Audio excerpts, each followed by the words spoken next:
নমস্কার, এসকেআর online YouTube চ্যানেলে তোমাদের প্রত্যেককে স্বাগত। অত্যন্ত গুরুত্বপূর্ণ ভিডিও অন্নপূর্ণা যোজনা নিয়ে আরও একটি গুরুত্বপূর্ণ নোটিশ প্রকাশিত হলো এবং এখানে কিন্তু বেশ কিছু নতুন নিয়ম অ্যাড করা হলো। তো যাদের ফর্ম বাতিল হয়ে গেছে এবং যাদের পেমেন্ট ফেলিয়ার ছিল, তো ভিডিওটা তাদের জন্য অত্যন্ত গুরুত্বপূর্ণ এবং অলরেডি কিন্তু টাকা ঢোকা শুরু হয়ে গেছে। আশা রাখছি 15 তারিখের মধ্যে কিন্তু সবার অ্যাকাউন্টে তোমরা 3000 টাকা করে পাবে। তো যে নিয়মগুলো বলা হয়েছে প্রত্যেকটা A to Z দেখে নিচ্ছি, তো ভিডিওটি অবশ্যই সম্পূর্ণ দেখো। যদি তোমাদের এখনও পর্যন্ত যদি টাকা ঢুকে না থাকে তো ভিডিওটা অত্যন্ত গুরুত্বপূর্ণ। পাশাপাশি তিনটের বেশি পাকা রুম থাকলে টাকা পাবে কি না এখানে কিন্তু পরিষ্কার উল্লেখ করে দিয়েছে, তো ভিডিওটি দেখো। প্রথমে দেখো, এখানে উল্লেখ করা আছে এডিট অপশন কিন্তু চালু করার কথা উল্লেখ করা আছে, অর্থাৎ এডিট অপশন চালু হলো অ্যাপ্লিকেশন ফর্মে যদি আধার বা অন্য কোনো নামের মিস্টেক ছোটোখাটো ভুল যদি করে থাকো সেটা কিন্তু তোমরা এডিট করতে পারবে। তবে যারা আবেদনকারী তারা কিন্তু এই অ্যাক্সেসটা পাচ্ছে না। এই অ্যাক্সেসটা পঞ্চায়েত অফিস আধিকারিকদের কাছে কিন্তু অ্যাক্সেস থাকবে। যদি তোমাদের অ্যাপ্লিকেশনে কোনো ভুল হয় তোমরা গিয়ে কিন্তু তোমরা এডিট করতে পারো। তো আশা করছি তোমরা বুঝতে পারলে। দেখো, এখানে বলা আছে যে কাদের অ্যাপ্লিকেশন আন্ডার ইনকোয়ারিতে বর্তমানে আছে। তো যাদের ইতিপূর্বে মানে আগে যাদের অ্যাপ্লিকেশন রিজেক্টেড হয়েছে সেই সমস্ত প্রত্যেকটা অ্যাপ্লিকেশন কিন্তু বর্তমানে আন্ডার ইনকোয়ারিতে বর্তমানে আছে, অর্থাৎ যাচাই পর্ব কিন্তু এখনও বর্তমানে চলছে। যাদের অ্যাপ্লিকেশন বাদ হয়ে গেছে প্রথমেই তাদেরও কিন্তু যাচাই পর্ব এখনও কিন্তু আবারও করা হচ্ছে এবং যাদের অ্যাপ্লিকেশন কোনো কারণে ফেরত চলে গেছে বা রিটার্ন হয়ে গেছে তাদের ক্ষেত্রে কিন্তু নতুন করে আবারও তাদের কিন্তু নতুন করে এখানে আন্ডার ইনকোয়ারির মাধ্যমে রাখা হয়েছে। তো এরপরে আর কি বলা আছে দেখে নিচ্ছি। এরপরে দেখো বলা আছে এবং কারা এখানে টাকা পাচ্ছে না। দেখো, যারা অঙ্গনওয়াড়ি ওয়ার্কার, হেল্পার, আশাকর্মী এবং সিভিক ভলেন্টিয়ার অথবা প্যারা টিচার এই সমস্ত পদে যারা বর্তমানে কর্মরত তারা কিন্তু এই অন্নপূর্ণা যোজনার জন্য যোগ্য প্রার্থী নয়। তারা কিন্তু টাকা পাবে না, কারণ তারা প্রতি মাসে সরকারি সেক্টর থেকে মাইনে বা স্যালারি কিন্তু তারা পাচ্ছে। সেক্ষেত্রে কিন্তু তারা এই অন্নপূর্ণা যোজনার জন্য যোগ্য প্রার্থী নয়, অর্থাৎ তারা টাকা পাবে না। তো বর্তমানে কিন্তু এটাই বলা আছে এবং পরবর্তীতে এটা নিয়ে কিন্তু আরও ডিটেলসে জানানো হবে নোটিশে। তো আশা রাখছি তোমরা বুঝতে পারলে। আশাকর্মী, অঙ্গনওয়াড়ি কর্মী, পাশাপাশি সিভিক ভলেন্টিয়ার, প্যারা টিচার তাদের কিন্তু বর্তমানে এই প্রকল্পের সুবিধা পাচ্ছে না। তারা কিন্তু এই প্রকল্পের জন্য বর্তমানে এলিজিবল নয়। পরবর্তীতে যদি কোনো আপডেট আসে সেটা কিন্তু সরকারি তরফ থেকে জানানো হবে। এখানে কিন্তু পরিষ্কার এটা উল্লেখ করা আছে, স্টিল এনি ফার্দার অর্ডার। তো আশা রাখছি তোমরা বুঝতে পারলে। এরপরে দেখে নিচ্ছি আর কি বলা আছে। তো ভিডিওটি সম্পূর্ণ দেখো। যারা এখনও পর্যন্ত টাকা পাওয়া নেই আশা রাখছি এই ভিডিও দেখলেই তোমরা প্রত্যেকটা বিষয় জানতে পারবে। এখানে বেশ কিছু নিয়ম কিন্তু নতুন লাগু করা হলো, তো ভিডিওটি সম্পূর্ণ দেখো। এরপরে দেখো বলা আছে যাদের ফ্যামিলি মেম্বারে ট্যাক্স পে করে বা সরকারি গভর্নমেন্ট চাকরি করে, পেনশনার যারা রয়েছে তারা টাকা পাবে কি না। দেখো, এখানে বলা আছে তাদের নাম কিন্তু বাদ পড়েনি,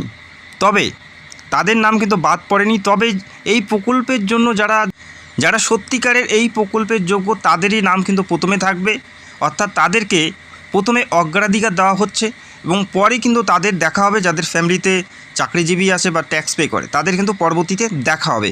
এখানে কিন্তু বাতিলের কথা উল্লেখ করা নেই। এরপরে দেখো, এরপরে আর কি বলা আছে এক এক করে দেখে নিচ্ছি। এরপরে যারা জিএসটি পে করে বা দেখো 3টের বেশি পাকা রুম আছে এবং যাদের 50 ডেসিমিল জমি আছে তারা কি টাকা পাবে কি না। দেখো, অনেকেরই অ্যাপ্লিকেশন বাতিল হয়ে গেছে। প্রথম ধাপে যাদের 3টি পাকা রুম আছে যারা ইয়েস করেছে তাদের ক্ষেত্রে এখানে কিন্তু এটাই উল্লেখ করা আছে যে 50 ডেসিমিল জমি বা 3টি পাকা রুম থাকলে তাদের ফর্ম বাতিল হবে কি না। দেখো, এখানে পরিষ্কার উল্লেখ করা আছে যে নোটিশটি প্রকাশিত হয়েছে সেই নোটিশ অনুযায়ী কিন্তু তোমাদের এখানে অ্যাপ্রুভ করা হবে। তবে নোটিশে যদি বলা থাকে যে 3টি পাকা রুম থাকলে টাকা পাওয়া যাবে না, 50 ডেসিমিল জমি থাকলে টাকা পাওয়া যাবে না, সেক্ষেত্রে পাওয়া যাবে না। আর যদি বলা না থাকে সেক্ষেত্রে কিন্তু দেওয়া হবে। আর যে নোটিশটি প্রকাশিত হয়েছে অন্নপূর্ণা যোজনার জন্য সেখানে কিন্তু এরকম কোনো মেনশন করা নেই যে 3টি রুম থাকলে তোমরা টাকা পাবে না বা 50 ডেসিমিল জমি থাকলে পাবে না। তো এখানে কিন্তু নোটিশে সেরকম কোনো মেনশন করা নেই। তো এখানে পরিষ্কার বলা আছে যে নোটিশে যেটা উল্লেখ করা আছে সেটার ভিত্তিতেই কিন্তু টাকা প্রদান করা হবে। তো নোটিশে সেরকম কোনো উল্লেখ করা নেই যে 3টি রুম থাকলে টাকা পাওয়া যাবে না। তো যাদের ফর্ম বাতিল হয়েছে তাদের ফর্মও কিন্তু বর্তমানে আন্ডার ইনকোয়ারিতে রয়েছে। তো যাদের 3টি পাকা রুম আছে তারাও কিন্তু টাকা পাবে। এই নোটিশে কিন্তু সেটাই পরিষ্কার বলা হয়েছে, কেননা যে নোটিশটি প্রকাশিত হয়েছে সেখানে কিন্তু সেরকম কোনো উল্লেখ করা নেই যে 3টি রুম থাকলে তোমরা টাকা পাবে না। তো বোঝা গেল অনেকেরই ফর্ম বাতিল হয়েছে, সেটা আন্ডার ইনকোয়ারিতে রয়েছে এবং পরবর্তীতে যারা অ্যাপ্লাই করবে তাদের ক্ষেত্রেও কিন্তু এই নিয়মটা প্রযোজ্য থাকবে, অর্থাৎ তোমরা টাকা পাবে 3টি পাকা রুম থাকলেও। তো আশা করি বুঝতে পারলে। এরপরে আর কি বলা আছে দেখে নিচ্ছি এই নোটিশে। এবং এখানে বলা আছে যে সকল প্রার্থী অফলাইনে অ্যাপ্লাই করেছে এবং অফলাইনে কিন্তু একটা বড় সংখ্যায় অ্যাপ্লাই হয়েছে এবং এখনও পর্যন্ত অফলাইনে যারা অ্যাপ্লাই করেছে তাদের অ্যাপ্লিকেশন স্ট্যাটাস দেখা যাচ্ছে না এবং সেই কারণে প্রচুর সংখ্যক প্রার্থী বিডিও অফিস অথবা পঞ্চায়েত অফিসে কিন্তু সেখানে বিক্ষোভ দেখাচ্ছে। তো যার কারণে বলা হয়েছে অফলাইনে যাদের অ্যাপ্লিকেশন জমা পড়েছে তাদেরও কিন্তু খুব তাড়াতাড়ি অ্যাপ্লিকেশন স্ট্যাটাস তারা দেখতে পারবে, তারাও কিন্তু অ্যাপ্লিকেশন স্ট্যাটাস দেখতে পারবে খুব তাড়াতাড়ি। দেখো এরপরে বলা হয়েছে যাদের অ্যাপ্লিকেশন স্ট্যাটাসে যারা দেখতে পাচ্ছ পেমেন্ট ফেলিয়ার, যাদের পেমেন্ট ফেলিয়ার তোমরা দেখতে পাচ্ছ এই মুহূর্তে বা তোমরা পেমেন্ট ফেলিয়ার দেখেছো, তাদের উদ্দেশ্যে বলছি দেখো তোমাদের কিন্তু কোনো ভুল নেই, তোমাদের অ্যাপ্লিকেশন সঠিকভাবে অ্যাপ্রুভ করা হয়েছে, তোমরা যোগ্য। তবে তোমাদের স্ট্যাটাস বর্তমানে পেমেন্ট ফেলিয়ার, তোমরা কিন্তু টাকা পাওনি। এটা কিন্তু তোমাদের কোনো প্রবলেম নেই, এটা সার্ভারের প্রবলেম, টেকনিক্যাল প্রবলেম, কিছু সময়ের প্রবলেম এটা। তো এটা কিন্তু সলভ হয়ে যাবে, এখানে কিন্তু পরিষ্কার উল্লেখ করা আছে, এটা কিন্তু তোমাদের ব্যক্তিগত কোনো প্রবলেম নেই। তবে অবশ্যই তোমার ব্যাংকে আধার ডিবিটি আছে কিনা সেটা তোমাদের চেক করতে হবে এবং ব্যাংকে কেওয়াইসি করা আছে কিনা সেটাও তোমাদের চেক করতে হবে।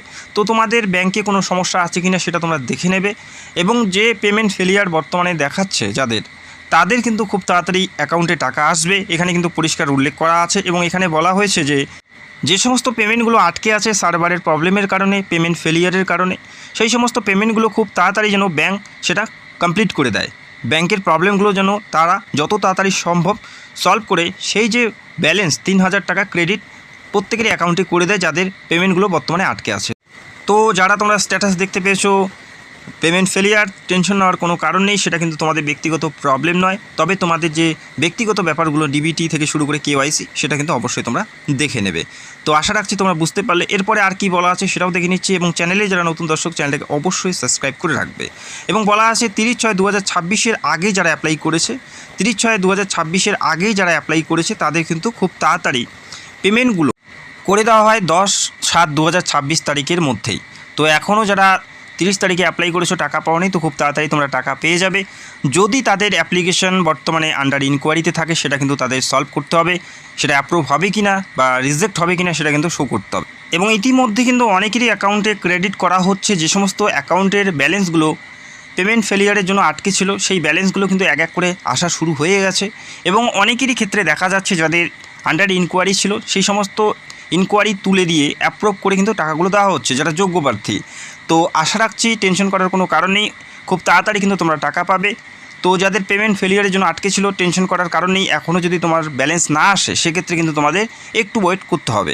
এবং জানিয়ে রাখি যারা অফলাইনের মাধ্যমে ফর্ম ফিল আপ করেছে, যারা বিডিও অফিসে অথবা জনকল্যাণ শিবিরে তোমরা ফর্ম জমা করেছো, তোমাদের স্ট্যাটাস তোমরা দেখতে পাচ্ছ না, খুব তাড়াতাড়ি অফিসিয়াল পোর্টাল চালু হবে এবং তোমরা নিজের থেকেই কিন্তু তোমরা স্ট্যাটাস দেখতে পারবে।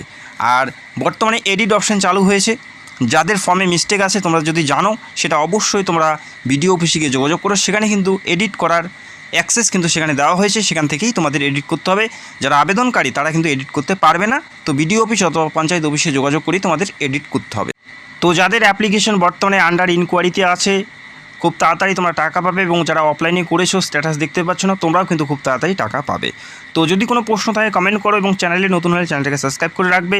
আর অন্নপূর্ণা যোজনার যদি আরও নতুন কোনো আপডেট আসে অবশ্যই আমি সবার আগে শেয়ার করার চেষ্টা করব। তো ভিডিওটি দেখার জন্য অসংখ্য ধন্যবাদ, থ্যাংক ইউ সো মাচ।